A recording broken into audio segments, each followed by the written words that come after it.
El embarque de Santa Paula Romana es un cuadro del célebre pintor francés Claudio de Lorena, pintado entre los años 1639 y 1640.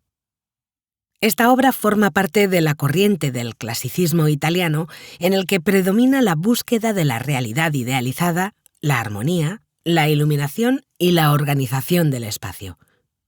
Forma parte de una serie de cuadros verticales que residen en el Museo del Prado, junto a Tobías el Ángel, el hallazgo de Moisés en el Nilo y el enterramiento de Santa Sabina, encargados por Felipe IV para el Palacio del Buen Retiro. Este cuadro representa el embarco desde el puerto romano de Ostia, en el que Santa Paula, madre de 5 hijos y noble viuda, abandona su vida cotidiana junto a su hija Eustoquia para dedicarse a la oración y penitencia, convirtiéndose en la patrocinadora de San Jerónimo y llegando hasta Antioquía, en Tierra Santa, en el año 385 después de Cristo. Nuestro objetivo es calcular la hora en la que se representa el cuadro. Lo primero que se necesita para averiguar la hora es conocer la estación y el mes en el que se representa el cuadro, para saber cuántas horas de luz hay en el día. Para llegar a este punto, hemos analizado la vestimenta de los personajes y observamos que los personajes llevan túnicas sencillas y ligeras y no capas y túnicas gruesas adecuadas para el invierno. Además, se puede contemplar también un frondoso árbol con hojas verdes y abundantes, típico de las estaciones cálidas.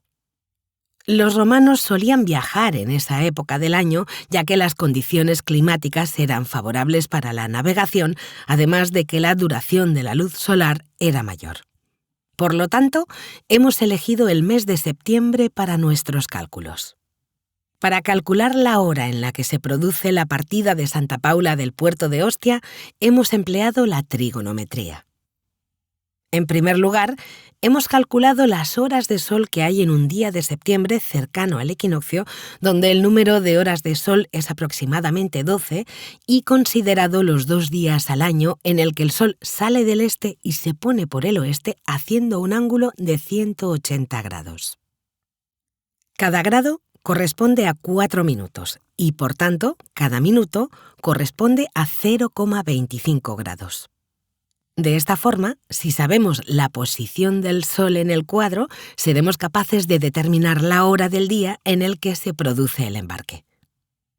Para calcular la posición del Sol, hemos formado un triángulo rectángulo en el que uno de los catetos es la altura del hombre y el otro es la sombra que proyecta. Suponemos que la estatura media de un romano en la antigua Roma era de 1,65 y la sombra en el cuadro mide aproximadamente 1,5 metros. Aquí podemos ver un gráfico con el ángulo del Sol en cada hora del día. Sabiendo el valor de los catetos, obtenemos el valor del ángulo con la función arcotangente y obtenemos el valor del coseno.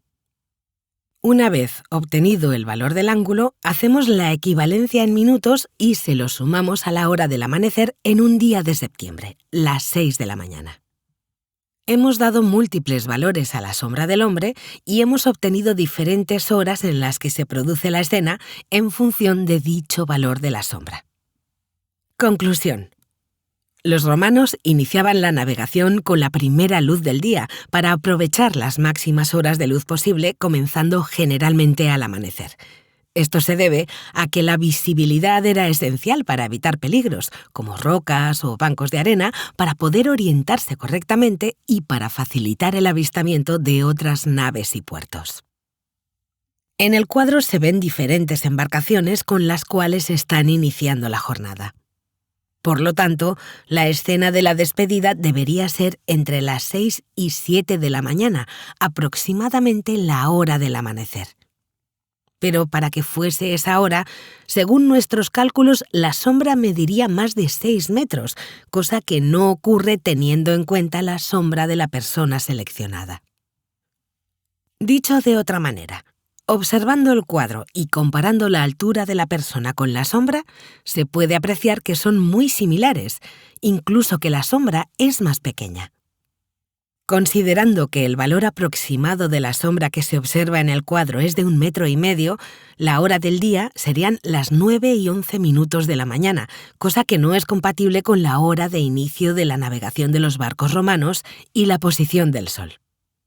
Por tanto, desde un punto de vista técnico, para que la representación fuese correcta, el sol debería estar más alto en el horizonte o la sombra del hombre más larga, para que coincidiese con la hora del amanecer y del comienzo de la jornada de navegación de los romanos.